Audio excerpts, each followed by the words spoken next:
The current rulers of the galaxy exert their dominance by showing new races a glimpse of their terrifying nature, inevitably either driving the unfortunate victims mad or causing them to retreat in fear. It does not work on humans, however. They are used to it. Across 1,000 worlds our form inspires fear, as is only right at the sight of perfect apex predators, naturally triggering terror in the lesser prey of the galaxy. Teeth like knives, skin like scaled armor, claws that can rend flesh to the bone. We are majestic.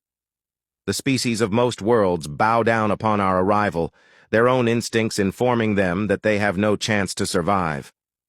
With bases across the galaxy, our military might is unrivaled, and the populations of countless worlds offer sacrifices of their own people to sate our appetites. Encountering a new world, we identify radio traffic from a sentient species. From their broadcasts, we decipher images of their form. They look pink, unarmored, delicious. We identify a smaller continent with a pleasing climate and only moderately populated by the native dominant species. It will make an ideal site from which to start the invasion. As the cloaked ship settles to the ground, our first wave of the elite scouts, some of the finest soldiers of the Empire, filter down the ramps and into the undergrowth. Their job, to collect samples of the natives for study and lunch.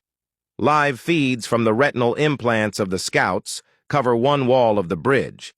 A scout is sliding through the water, approaching two of the pink-fleshed natives in a flimsy craft. Finally, one of them sees its doom. It bares its teeth in what must be some kind of fight-or-flight reflex and bellows something.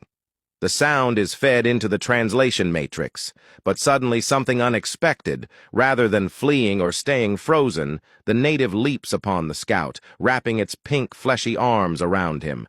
It bellows more of the native's strange, honking language. The fight is intense. He rolls in the water trying to drown the native, but it clings on and starts wrapping something around his jaws and legs. From the other side of the room, the translation matrix finally starts interpreting the native's shouts. "Crikey, mate, you're a big beaut!" On the screen, our soldier is unceremoniously hauled into a wooden craft wrapped in netting.